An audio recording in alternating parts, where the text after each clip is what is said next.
9 বা 10 বছর বয়সে আমি যখনই ব্যাট করতাম, আমার প্রথম বেস বা ক্যাচার খেলতে নামতাম, তখন আমি আমার অস্তিত্ব ভুলে যেতাম। আমি হয় যোগী হতাম অথবা হ্যাঙ্ক। এটা শেখার একটা শক্তিশালী উপায়, যেটা বড় হতে হতে আমরা হারিয়ে ফেলি, আমাদের নায়কদের হারিয়ে ফেলি, আমরা আমাদের সরলতার হারিয়ে ফেলি। আজকাল আমি বাড়ির কাছে ছোট ছেলেমেয়েদের বাস্কেটবল খেলতে দেখি। কোর্টে তারা ছোট্ট জনি থাকে না, তারা হয়ে ওঠে মাইকেল জর্ডান, স্যার চার্লস অথবা ক্লাইভ। নায়কদের অনুকরণ করা বা তাদের সমকক্ষ হতে চেষ্টা করা শিক্ষার একটা ক্ষমতাশীল উপায়।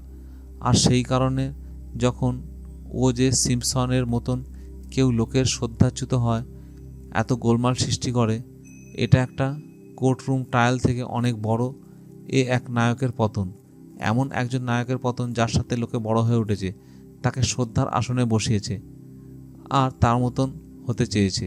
হঠাৎ আমাদের শ্রদ্ধেয় সেই ব্যক্তি থেকে পরিত্রাণ পেতে চাই। আমি যেমন বড় হয়েছি, আমার নতুন নায়ক পেয়েছি, আমার গলফারের হিরো পিটার জ্যাকবসন, ফ্রেড ক্যাপলস এবং টাইগার উডস। আমি তাদের ব্যাট ঘোরানো নকল করি আর তাদের সম্বন্ধে সব কিছু জানার সাধ্যমতো চেষ্টা করি। আবার Donald Trump, Warren Buffett, Peter Lynch, George Soros আর জিন রাজার মতো নায়কও আছে। আমার বেসবলে হিরোদের আইআরআই এবং আরবিআই মুখস্থ ছিল, তেমনভাবেই বড় হয়ে এখন তাদের পরিসংখ্যানও জানি। ওয়ারেন বুফে কি বিনিয়োগ করেছেন তা অনুসরণ করি আর বাজার সম্পর্কে তার দৃষ্টিভঙ্গি সংক্রান্ত সমস্ত কিছু পড়ি।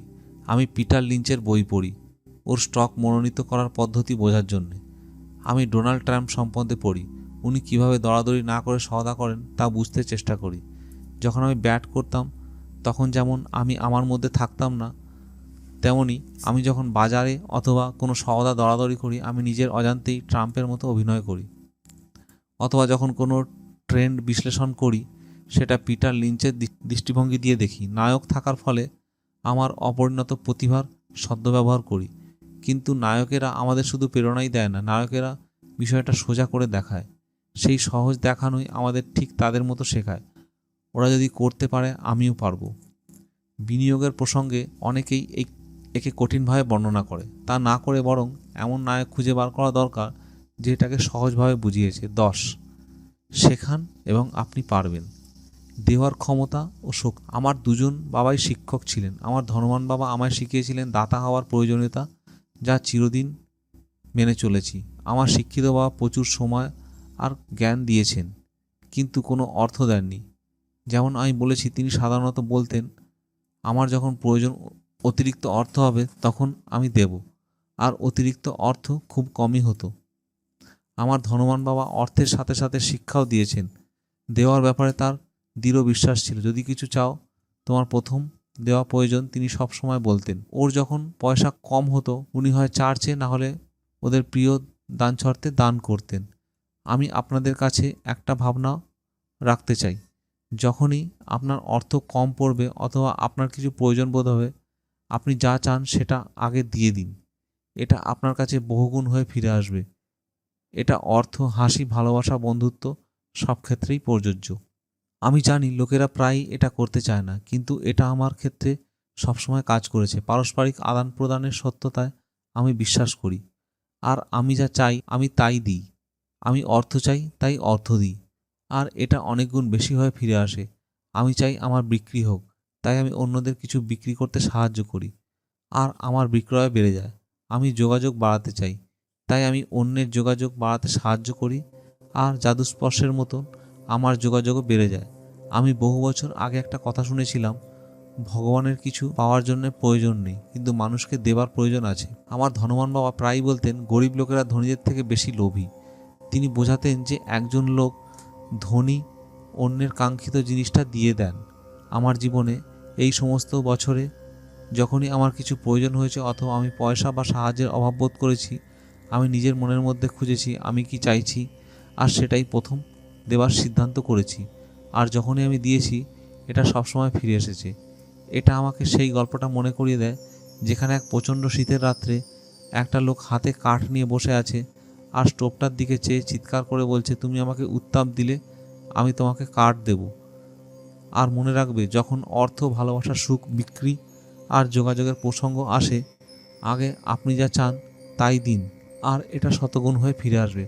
অনেক সময় শুধু আমি কি চাইছি এবং কিভাবে আমার কাঙ্ক্ষিত বস্তুটি দিয়ে দিতে পারি, এই চিন্তা প্রণালীটা একটা উদারতার স্রোত খুলে দেয়। যখনই আমার মনে হয় লোকেরা আমার দিকে চেয়ে হাসছে না, আমি সবার দিকে চেয়ে হাসতে আর সম্ভাষণ করতে শুরু করি, আর জাদুর ছোঁয়ার মতো হঠাৎ আমার চারিদিকে হাস্যমুখ দেখতে পাই। এটা সত্যি যে আপনার পৃথিবীটা আয়নায় আপনার একটা প্রতিচ্ছবি মাত্র। তাই আমি বলি, শেখাও আর তুমি পাবে।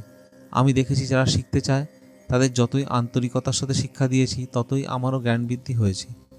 আপনি যদি অর্থ সম্বন্ধে শিখতে চান, অন্যদের এটা শেখান। নতুন ভাবনা আর বৈশিষ্ট্যসূচক চিন্তার একটা স্রোত আপনি ভিতরে খুঁজে পাবেন। সময়ে সময়ে এরকম হয়েছে যে আমি দিয়েছি কিন্তু কিছুই ফিরে আসেনি, অথবা আমি যা পেয়েছি তা চাইনি, কিন্তু আরও কাছ থেকে দেখে আর অন্তরে অনুসন্ধান করে জেনেছি এসব ক্ষেত্রে আমি কিছু পাওয়ার প্রত্যাশায় দিচ্ছিলাম, শুধুমাত্র দেওয়ার জন্য দিচ্ছিলাম না। আমার বাবা শিক্ষকদের শিক্ষা দিয়েছিলেন, কিন্তু তিনি নিজে একজন সেরা শিক্ষকে পরিণত হয়েছিলেন।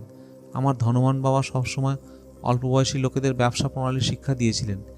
এখন পিছন ফিরে দেখলে মনে হয় তাদের জ্ঞানের উদারতাই তাদের আরও বুদ্ধিমান হতে সাহায্য করেছিল। এই পৃথিবীতে এমন অনেক ক্ষমতা আছে যা আমাদের থেকে বেশি শক্তিশালী, যেখানে আপনি নিজেই পৌঁছতে পারেন, কিন্তু ক্ষমতার সাহায্যে পৌঁছানোর অপেক্ষাকৃত সোজা। আপনার কাছে যা আছে আপনাকে তার প্রতি উদার হতে হবে, এবং তাহলে ক্ষমতাগুলো আপনার প্রতি উদার হবে। আমার 10টি পদক্ষেপ শুনে অনেকে হয়তো খুশি হবেন না। তাদের কাছে এগুলো কাজের কথার চেয়ে অনেকটা দার্শনিক তত্ত্ব মতন মনে হয়। আমার মনে হয় কাজের সাথে নিহিত দার্শনিক তত্ত্বও সমান গুরুত্বপূর্ণ।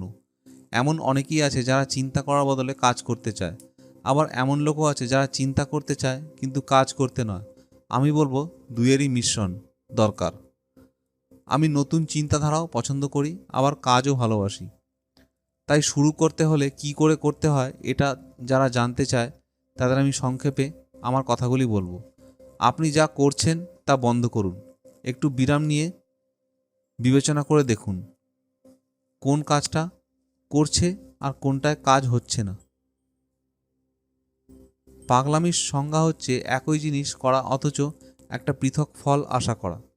যেটা কার্যকর হচ্ছে না সেটা বন্ধ করুন আর নতুন কিছু করার কথা ভাবুন।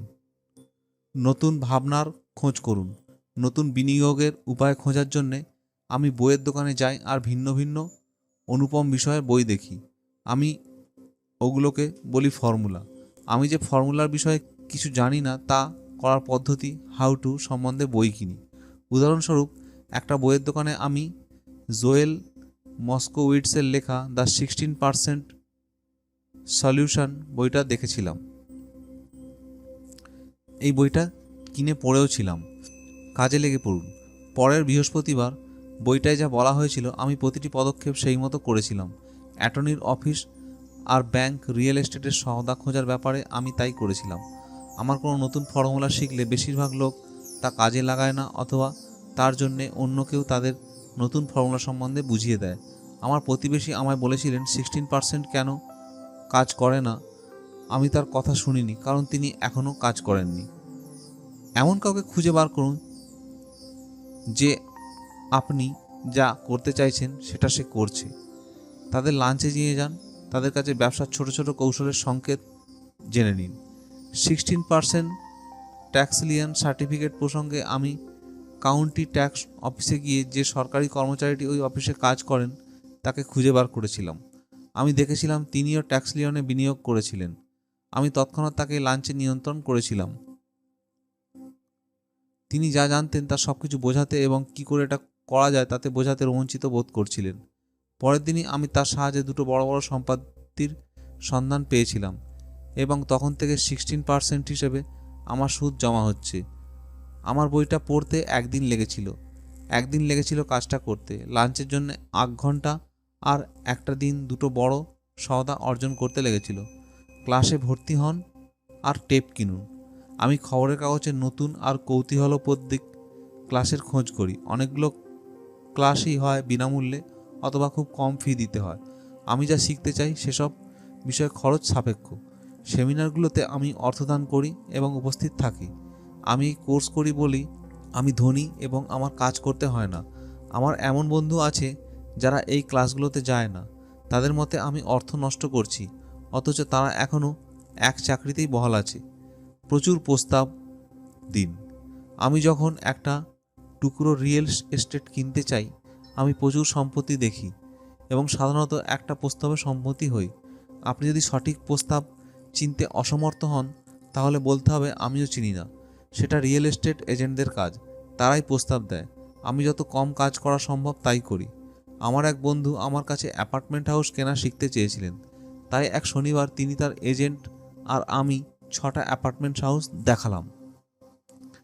4টে বাজে ছিল আর 2টো ভালো ছিল। আমি 6টার জন্য মালিক যা চেয়েছে তার অর্ধেক দাম দিয়ে প্রস্তাব লিখতে বললাম। তার এবং তার এজেন্টরা প্রায় হার্ট অ্যাটাকের দশা। তারা ভাবলো এটা অশোভন দেখাবে, আমি হয়তো বিক্রেতাদের অখুশি করব। কিন্তু আমার বিশ্বাস হয় না যে এজেন্টটি অত পরিশ্রম করতে চেয়েছিল। তাই তারা কিছু করলো না, বরং আরও ভালো সওদা খুঁজতে থাকলো। ফলে কোনো প্রস্তাবই শেষ অবধি দেওয়া হয়নি, আর সেই লোকটি এখনও সঠিক দামে সঠিক সওদার খোঁজ করে যাচ্ছে। অন্য আরেকটি পক্ষ লেনদেনের অংশ না নিলে ঠিক দাম কি তা জানা যায় না। বেশিরভাগ বিক্রেতারা খুব বেশি দাম চায়, খুব কমই এমন হয় বিক্রেতারা সঠিক মূল্যের চেয়ে কম দাম চায়। কাহিনীর সার কথা, প্রস্তাব দিন। যেসব লোকেরা বিনিয়োগকারী নয়, তাদের ধারণাই নেই কোনো কিছু বিক্রি করতে কত সময় লাগে। আমি আমার ছোট্ট টুকরোকে রিয়েল এস্টেট বেশ কমাস ধরে বিক্রি করতে চেয়েছিলাম। আমি যে কোনো দামকেই স্বাগত জানাতে প্রস্তুত ছিলাম। দামটা কত তা নিয়ে আমার প্রশ্ন ছিল না। তারা আমাকে 10টা শুয়োরের প্রস্তাব দিলেও আমি খুশি হতাম।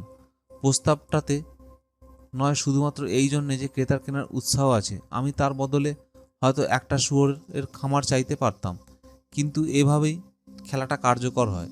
কেনা আর বিক্রি খেলাটা খুব মজার, সে কথা মনে রাখবেন। এটা মজা এবং শুধুই একটা খেলা। প্রস্তাব দিন, কেউ হয়তো হ্যাঁ বলতেও পারে। আমি আমার প্রস্তাবে একটা পালাবার পথ রেখে দিই।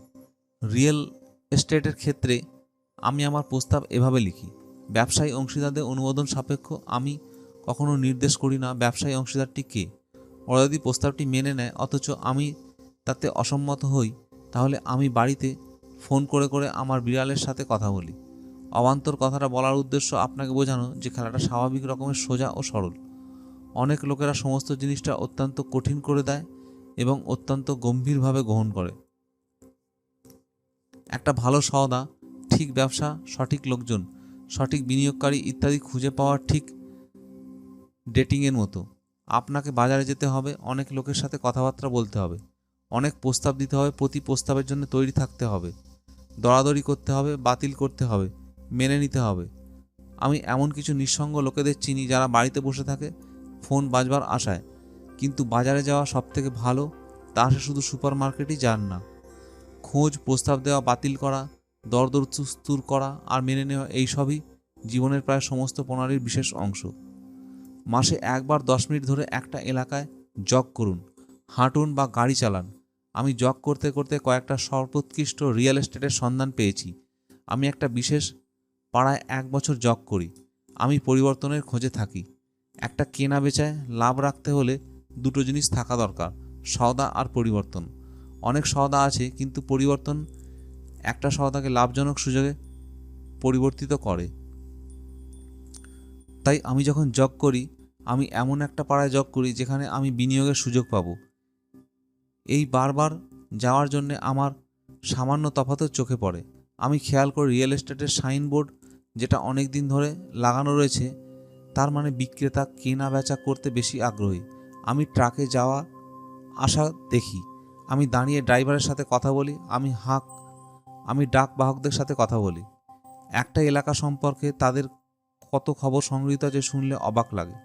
আমি একটা মন্দ জায়গা খুঁজে বের করি যে এলাকায় কোনো কথা হয়তো সবাইকে ভয়ে সরিয়ে দিয়েছে। আমি বছরের মধ্যে মধ্যে ওখান দিয়ে গাড়ি চালিয়ে যাই আর খুব ভালো পরিবর্তনের অপেক্ষায় থাকি। আমি রিটেলারদের সাথে, বিশেষ করে নতুন খুচরো বিক্রেতাদের সাথে কথা বলি এবং তারা কেন আগ্রহী তা জেনে নিই। এর জন্যে মাসে কয়েক মিনিটের প্রয়োজন হয়, আর আমি এটা অন্য কিছু করার সাথে, যেমন ব্যায়াম বা দোকানে যাতায়াত করি, সেই সময় করি। স্টকের ক্ষেত্রে আমি পিটার লিঞ্চ লিখিত বই বিটিং দ্য স্ট্রিট এর যেসব স্টক দামে বাড়বে সেগুলো বেছে নেবার ফর্মুলা পছন্দ করি। আমি দেখেছি মূল্য উপলব্ধি করার নীতি নিয়ম সব জায়গাতেই এক, তা সে রিয়েল এস্টেটেই হোক আর স্টক, মিউচুয়াল ফান্ড, নতুন কোম্পানি, নতুন পোষ্য, নতুন বাড়ি, নতুন স্বামী স্ত্রী, অথবা একটা সওদা, অথবা কাপড় চোপড়, সাবান, সে যাই হোক না কেন, প্রণালীটা সবসময় এক। আপনার জানতে হবে আপনি কি খুঁজছেন আর তারপর এগিয়ে যান। কেন গ্রাহকরা সবসময় গরিব থাকে? যখন সুপার মার্কেটে একটা সেল চলে, ধরা যাক টয়লেট পেপারের খরিদ্দাররা দৌড়ে যায় আর সেসব কিনে জমা করে। যখন স্টক মার্কেট সেল হয়, যাকে বলা হয় ক্র্যাশ বা কারেকশান, তখন খরিদ্দাররা সেখান থেকে পালিয়ে যায়। যখন সুপার মার্কেটে দাম বাড়িয়ে দেয়, খরিদ্দাররা অন্য জায়গায় কেনে। যখন স্টক মার্কেট দাম বাড়িয়ে যায়, খরিদ্দাররা কিনতে শুরু করে। ঠিক জায়গায় খোঁজ করুন। একজন প্রতিবেশী একটা রিয়েল এস্টেট কিনছেন $1,00,000। আমি হুবহু এরকম কন্ডো ঠিক ওর পাশেই কিনেছি $50,000 দিয়ে। তিনি আমাকে বলেছেন তিনি দাম বাড়ার জন্য অপেক্ষা করছেন। আমি তাকে বলেছি যখন কেনা হয় তখন লাভ হয়, যখন বিক্রি করা হয় তখন নয়। তিনি এমন একজন রিয়েল এস্টেট ব্রোকারের কাছ থেকে কিনেছেন যার নিজের কোনো সম্পত্তি নেই। আমি ব্যাংকের ফ্লোর ক্লোজার বিভাগ থেকে কিনেছি। কিভাবে এটা করতে হয় তা শেখার জন্য $500 দিয়ে রিয়েল এস্টেট বিনিয়োগের ক্লাসে যোগ দেওয়া খরচ সাপেক্ষ। তার এটা করার সামর্থ্য নেই, সময়ও নেই। তিনি দাম ওঠার অপেক্ষায় আছেন। যারা কিনতে চায় আমি আগে তাদের খোঁজ করি, তারপর এমন কারোর খোঁজ করি যে বিক্রি করতে চায়। আমার এক বন্ধু একটা জমির টুকরোর খোঁজ করছিল। তার টাকা ছিল কিন্তু সময় ছিল না। আমি একটা বড় জমির টুকরোর খোঁজ পেয়েছিলাম। আমার বন্ধু যেরকম কিনতে চেয়েছিল এটা তার চেয়ে বড়। আমি এটার সাথে একটা বিকল্প জুড়ে বন্ধুকে ফোন করলাম। সে একটা টুকরোই চাইল, তাই আমি তাকে টুকরোটা বেচে দিলাম আর তারপর জমিটা কিনে নিলাম। আমি বাকি জমিটা আমার জন্য বিনামূল্যে রেখে দিলাম। গল্পটা থেকে শিক্ষা পাওয়া যায়, পাই কিনে তা কেটে টুকরো টুকরো করে নাও। বেশিরভাগ লোক তাদের সামর্থ্য মতো খোঁজে, তাই তাদের খুব ছোট দেখায়। তারা পাইয়ের টুকরো শুধু কেনে আর তারা শেষ অবধি অল্পের জন্য বেশি দাম দেয়। যারা ছোট চিন্তা করে তাদের ভাগ্য বড় শিকার ছেড়ে না। আপনি যদি আরও ধনী হতে চান, আগে বড় চিন্তা করুন। খুচরো বিক্রেতারা বড় আয়তনে ছাড় দিতে পছন্দ করে, শুধু এই কারণেই যে যা খুশি খরচ করে। বেশিরভাগ ব্যবসায়ী তাদের পছন্দ করে, তাই আপনি ক্ষুদ্র হলেও বড় চিন্তা তো করতেই পারেন। আমার কোম্পানি যখন কম্পিউটার বাজারে কিনতে গিয়েছিল, আমি আমার বিভিন্ন বন্ধুদের ফোন করে জিজ্ঞাসা করেছিলাম তারাও কিনতে প্রস্তুত কিনা। আমরা তারপর বিভিন্ন ডিলারের কাছে গিয়ে দেখেছিলাম যেহেতু আমরা এতগুলো কিনছি, তাই দরদস্তুস করে একটা দারুণ ডিল পেয়েছিলাম। আমি স্টকের ক্ষেত্রে একই জিনিস করি। ছোট লোকেরা ছোট থাকে কারণ তারা চিন্তাও করে ছোট এবং একা কাজ করে অথবা কাজই করে না। ইতিহাস থেকে শিখুন। সমস্ত বড় কোম্পানি স্টক এক্সচেঞ্জে ছোট কোম্পানি হিসেবে শুরু করেছিল। কর্নেল স্যান্ডার্সও তার 60 বছর বয়সে সব হারানোর পরই ধনী হতে পেরেছিলেন। বিল গেটস তার 30 বছরের আগেই পৃথিবীর সর্বাপেক্ষা ধনী ব্যক্তিদের একজন হয়েছিলেন।